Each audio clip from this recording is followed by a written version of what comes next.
चाहे आप heart disease के पेशेंट हो या ना हो, आपका हार्ट मजबूत होना बहुत ही जरूरी है।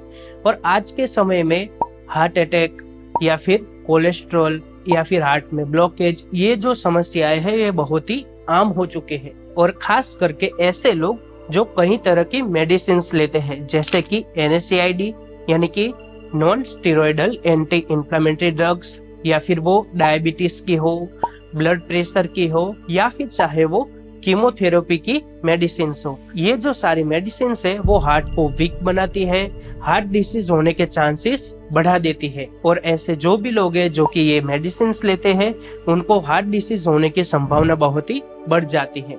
तो अगर आप हार्ट पेशेंट है तो आप ये डाइट जरूर फॉलो करें। और अगर आप हार्ट पेशेंट नहीं है फिर भी आप इस डाइट को फॉलो कर सकते हैं, क्योंकि ये जो डाइट आज हम बताने वाले हैं वो हार्ट की जो इम्यूनिटी है, हार्ट की जो स्टेबिलिटी है, उसको बढ़ाने का काम करती है। चलिए जानते हैं हार्ट को डिटॉक्स करने वाली इस डाइट के बारे में। सबसे पहले इस डाइट में आता है दही का पानी या फिर छाछ। जो ताजी बनाई हुई छाछ है या फिर दही जो हमने जमाया हुआ है, उसके ऊपर का जो पानी है, जिसे आयुर्वेद में दधी मस्तु कहा जाता है।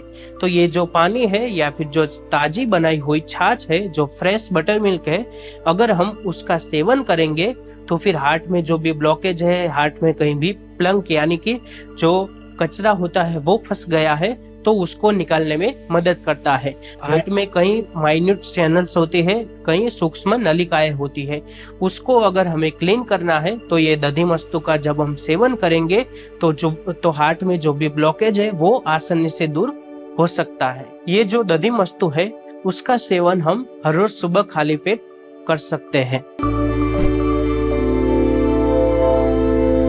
फिर है दही और गुड़।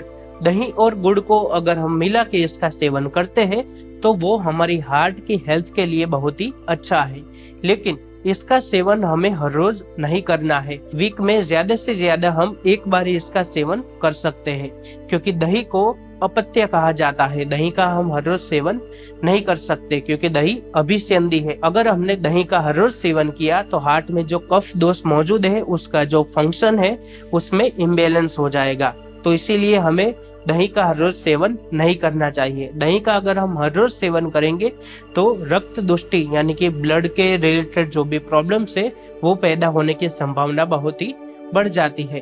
तो इसीलिए वीक में एक बार हम दही और गुड़ का इस्तेमाल कर सकते हैं।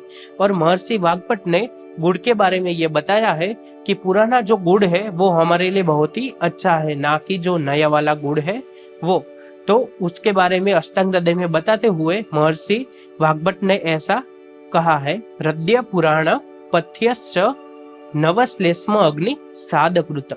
यानी कि जो पुराना गुड़ है वो हृदय है, यानी कि हार्ट की जो फंक्शन कैपेसिटी है उसको बढ़ाता है और हार्ट के लिए बहुत ही बेनिफिशियल है। और अगर हम जो पुराना गुड़ है उसकी जगह अगर हम नया गुड़ लेते हैं तो वो अग्नि यानी कि हमारी जो डाइजेशन पावर है उसको कम करता है, और जो श्लेष्म यानी कि हमारे बॉडी में जो कफ है उसको भी बढ़ाने का काम करता है।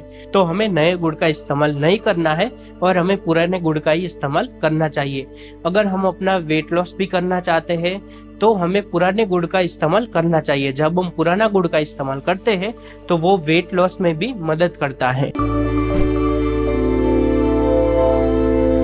फिर है मधुदक। मधुदक को मॉडर्न लैंग्वेज में हम हनी वाटर कह सकते हैं। मधु यानी कि जो हनी होता है वो, और उदक यानी कि पानी। आजकल इसका सेवन तो करते हैं लेकिन कई ज्यादा मात्रा में लोग इसका गलत तरीके से सेवन करते हैं। तो वो लोग क्या करते हैं कि पानी को गर्म कर लेते हैं और उसमें मध यानी कि हनी डाल के इसका सेवन करते हैं। लेकिन ये जो हनी है उसका हमें गर्म पानी के साथ सेवन नहीं करना है। अगर आयुर्वेद की माने तो ऐसा करने से हमारे बॉडी में टॉक्सिन्स बढ़ेंगे। हमारा बॉडी जो डिटॉक्सिफाई होने वाला है उसके लिए जो हम इस पानी का सेवन करते हैं उसका जो असर है वो उल्टा होगा और हमारी बॉडी में टॉक्सिन्स बढ़ेंगे। इसे विरुद्ध आहार भी माना जाता है। तो हमें हनी को गर्म पानी के साथ सेवन नहीं करना है। तो चलिए जानते हैं हनी वाटर का सेवन हम कैसे कर सकते हैं। तो मधुदक यानी कि हनी वाटर बनाने के लिए सबसे पहले हमें 1 लीटर पानी ले लेना है और उसे तब तक उबलना है जब तक वो पानी है वो आधा न हो जाए। और ये जो पानी है वो जब ठंडा हो जाए तब हमें उसमें हनी यानी कि मधु को ऐड कर देना है और उसके बाद हम इसका सेवन कर सकते हैं। ऐसा करने से जो हनी वाटर है उसका जो बेनिफिट्स है वो हमें जरूर होगा। जो हमारा हार्ट है वो डिटॉक्सिफाई होगा और साथ ही जो लोग वेट लॉस करना चाहते हैं, अपने बॉडी में बढ़ा हुआ जो फैट है उसको कम करना चाहते हैं, उसमें भी हनी वाटर एक फायदेमंद ऑप्शन साबित हो सकता है। फिर है नवनीत। नवनीत यानी कि मक्खन। जो मक्खन है उसे रद्या कहा गया है। रद्या यानी कि हमारे हार्ट को नरिशमेंट प्रोवाइड करने वाला, हमारे हार्ट को पोषण देने वाला जो ये मक्खन है, अगर हम नया यानी कि हमने अभी अभी अगर दही मथ कर जो मक्खन बनाया हुआ है अगर उसका हम सेवन करेंगे तो वो हमारे हार्ट के लिए बहुत ही अच्छा साबित हो सकता है। ये सुन के आपके मन में ये प्रश्न जरूर होगा कि मक्खन यानी कि बटर, और बटर तो कोलेस्ट्रॉल बढ़ाने का काम करता है। तो आप ये जान ले कि जो कंपनीज के जो मक्खन आते हैं, कंपनीज के जो बटर आते हैं, उसमें स्टेबिलाइजर्स या फिर इमल्सिफायर्स यूज किए जाते हैं जो कि हमारे बॉडी में बैड कोलेस्ट्रॉल को बढ़ाने का काम करता है। लेकिन घर पे जब हम दही को मथ कर मक्खन बनाते हैं और तुरंत अगर हम उसका इस्तेमाल करते हैं तो वो हमारे बॉडी में किसी भी तरह के बैड कोलेस्ट्रॉल को बढ़ाने का काम नहीं करता है, यानी कि हमारे हार्ट को पोषण देता है। इसके बारे में महर्षि चरक ने सूत्रस्थान के 27वें अध्याय के 230वें श्लोक में कहा है, संग्राही दीपनम रद्यम नवनीत नवोद्घृतम, यानी कि हमें दही को मथ कर जो तुरंत निकाला हुआ है वो मक्खन हमें 15 से 20 मिनट के अंदर जो नया नया है तब हमें इसका इस्तेमाल करना है। ऐसा करना हमारे हार्ट के लिए बहुत ही अच्छा होगा और ये साथ ही दीपनम यानी कि अग्नि को बढ़ाने वाला है। तो जो भी ये लोग मानते हैं कि मक्खन है वो पचने में भारी है और वो इंडाइजेशन क्रिएट करेगा, लेकिन जब हम ये तुरंत बनाया हुआ मक्खन लेते हैं तो वो दीपनम यानी कि डाइजेशन को बढ़ाने का काम करता है और कॉन्स्टिपेशन या फिर इंडाइजेशन जैसे प्रॉब्लम्स नहीं क्रिएट होने देता है। तो हम ये जो सारी चीजें हैं अगर इसका सेवन करेंगे तो वो हमारे हार्ट के लिए बहुत ही अच्छा है। अगर हम फल की बात करें तो जो भी खट्टे फल है वो हार्ट के लिए बहुत ही अच्छे साबित हो सकते हैं, जैसे कि दाड़िम यानी कि अनार है, फिर आंवला है, फिर फालसा, बेर, नारंगी, ये जो सारे फल है ये हार्ट के लिए बहुत ही अच्छे माने जाते हैं। अगर हम धान्य की बात करें तो मूंग, गेहूं, चावल, ये जो सभी है वो हार्ट के लिए बहुत ही अच्छे हैं, लेकिन ये सारी चीजें पुरानी होनी चाहिए। 1 साल से 1.5 साल तक अगर ये चीजें पुरानी रही तो वो बहुत ही अच्छा रहेगा, क्योंकि जो नई चीजें हैं वो पचने में गुरु है, यानी कि डाइजेशन में उसको ज्यादा टाइम लगता है, फिर वेट को बढ़ाने वाली है।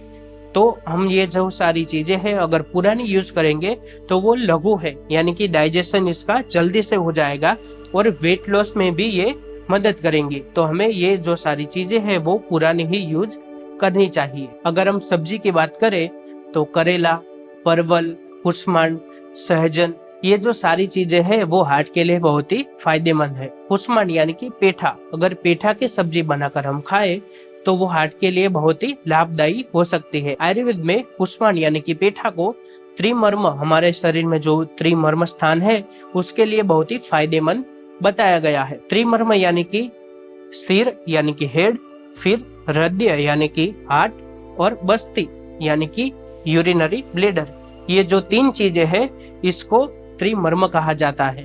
तो इन तीनों चीजों के लिए कुष्मांड को सबसे बेस्ट बताया हुआ है।